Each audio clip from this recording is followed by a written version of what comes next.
தென்காசி மாவட்டத்தில் பிரசித்தி பெற்ற மலை கோவிலான பண்பொழி திருமலை குமார சுவாமி கோவிலில் தைப்பூச திருவிழா கொடியேற்றத்துடன் துவங்கியது. ஆயிரக்கணக்கான பக்தர்கள் கொடியேற்றத்தில் பங்கேற்று சுவாமி தரிசனம் செய்தனர்.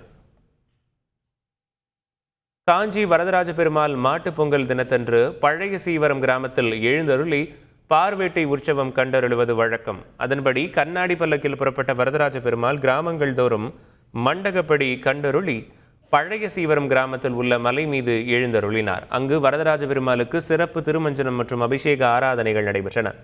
பின்னர் மாலை வெயில் வரதராஜ பெருமாள் மீது படும்படி மலையிலிருந்து ஒய்யாரமாக இறக்கப்பட்டார். மலையிலிருந்து இறங்கிய வரதராஜ பெருமாளை லட்சுமி நரசிம்ம பெருமாள் எதிர்கொண்டு அழைத்து செல்ல இருவரும் பக்தர்களுக்கு காட்சியளித்தனர். வேலூர் அடுத்த அம்முண்டி கிராமத்தில் திருவள்ளுவர் தினத்தையொட்டி 1330 கோலங்களை போட்டு கிராம மக்கள் கொண்டாடினார்கள்.